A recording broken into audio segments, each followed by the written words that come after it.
Hey Facebook friends, so I've been trying to keep my social media posts more real, and that means showing not only the most glamorous things but also what can sometimes keep me up in the middle of the night. And the honest to God truth is that I'm worried. When I protested against Viktor Orban in Dallas with CPAC, there are so many people who were equally passionate about getting rid of gay marriage and interracial marriage. And I'm obviously interracially married. I'm a bi woman, and I have good friends of mine that are, lesbian or gay, and many of them are also interracial.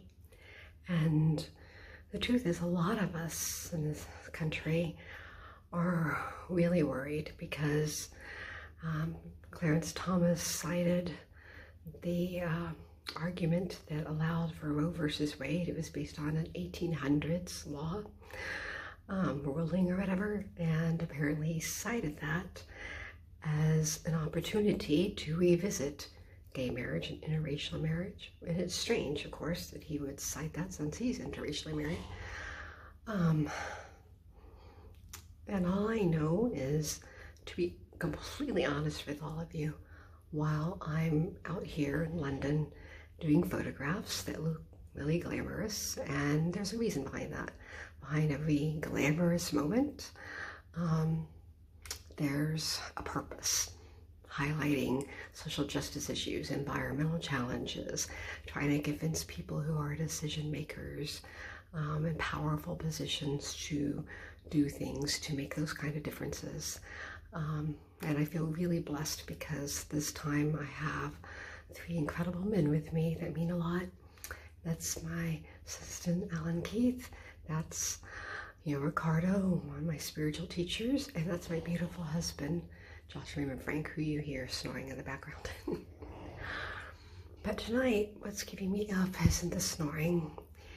It's the knowledge that if I'm going to be smart, I need to get my legal things in order so that if for some reason, people like Steve Bannon and Stephen Miller, who were very much advocating in support of Viktor Orban's thing about not blending the races, if they were to make interracial marriage illegal again, then I know I need to get my legal affairs in order so that Joshua could make medical decisions or economic decisions and vice versa.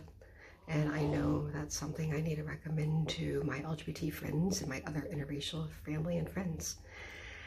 And I struggled about it today because I know that being a public spokesperson for the Mimsy Institute, for UTF Holdings, for Eco Green Energy, for a lot of social justice issues, women's issues, women's rights, human rights, indigenous rights, basically anyone's rights, because I care about all of you and myself. If I'm going to be moral and responsible and ethical, then I need to do more than just show all of you the glamorous side of things. I need to let you know that I'm being kept up in the middle of the night, wondering what these new realities mean. Because when I was a kid, I remember, being at Hockaday, being the only brown girl, and having to learn to swim. And all the kids would have their towels laid out, and I'd walk down this bathroom, long bathroom, and every time I'd walk past people's towels, they'd jerk them out from under me and say, ooh, don't let Marion touch your towels. See her skin, she's brown. She's brown because she never bathes. Thank God when we all learned about melanin, most of that ended. But growing up, I remember being spat on at North Park for interracial dating. I remember sitting at home all night being stood up by a guy that had asked his friend Rosie Walker, we were both models, he had asked her to get another model to be his date for homecoming, and my parents had Mavericks tickets and had said, hey, why don't you guys all get to know each other the weekend before? And when we did, he seemed nice, but I didn't know he had called Rosie and said, I'm on a white model. And so I sat at home with his boutonniere, my dress on, all night long, and eventually with my PJs and realized I'd been stood up. And, you know, I could go on down the list. But, you know, since the day that my parents introduced me to friends, and apparently 50% of the people got up and left, I know my existence in the world of wealthy white people was controversial, offensive. My Uncle Frank once said, he was inebriated, but he once said to my husband and I that he would support our marriage so long as we never had children, because he didn't want to see the races mixing. Thank God he stopped having that opinion. You know, I had other family members that were less less than enthusiastic. And thankfully, I'll say the Thompson family has, in large part, always supported me and had my back. But one of the last things my Uncle Jerry told me was to have a back-out plan to make sure that I had a means for leaving the country should Trump win again. And he was absolute, straight down the line, old-fashioned Republican. But he loved me, and I loved my uncle.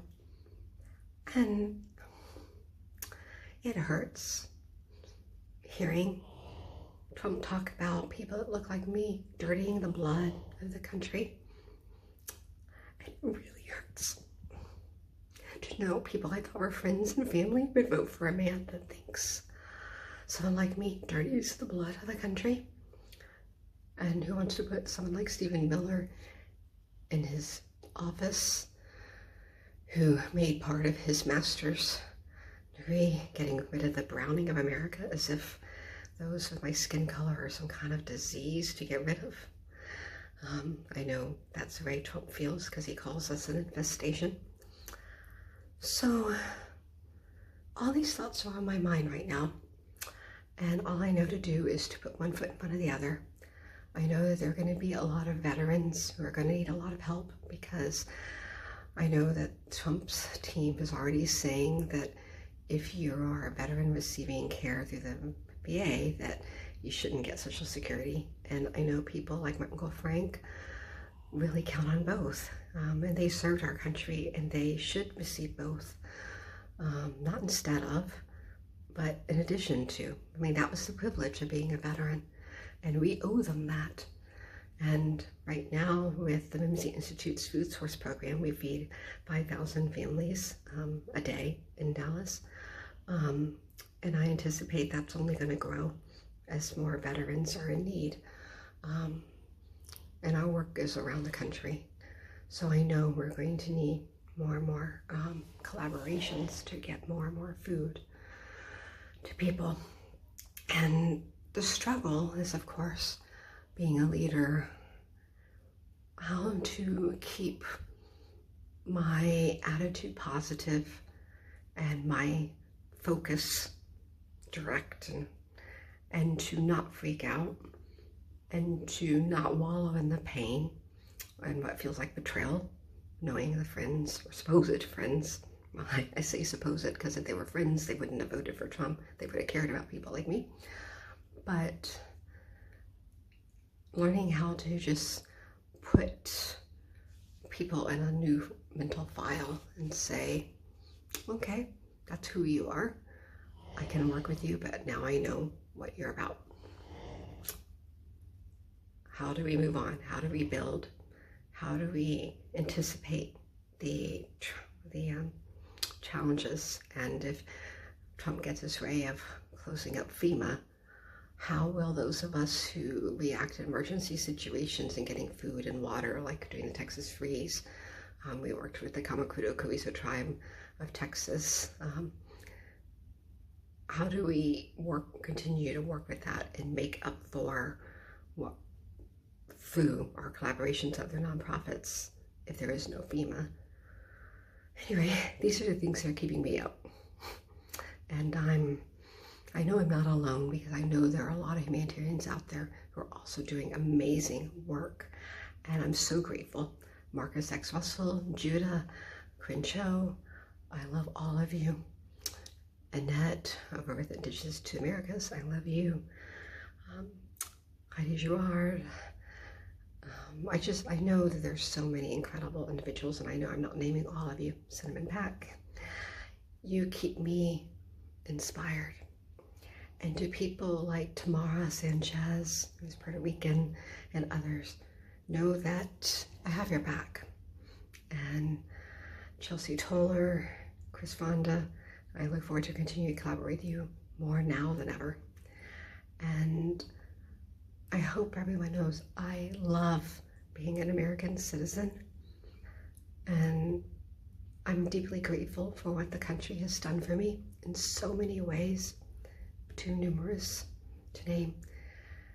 And I hope to continue being able to be a positive force for helping those in need and discovering leaders and uplifting them. And I'll do whatever I have to do to continue the work that we do through our humanitarian work, both social responsible investing, conscious capitalism, philanthropy, activism, and using my voice to try and stand up for those who don't have one or are scared to use theirs. And I admit, I'm scared. I'm scared. But as people always say, my dad especially taught me, you know, being brave isn't the absence of fear. It's doing what needs to be done despite the fear. And that's what I'm going to do. So, in an effort to keep things real and balanced, despite all the glamorous moments you're seeing photographed and videoed and everything in my social media, I just wanted to share this with all of you so you know what's actually going on in my thoughts. Because I know that what I'm feeling are thoughts and questions that are being shared by many of you as well. So, lots of love to you all, and I will talk to you all soon.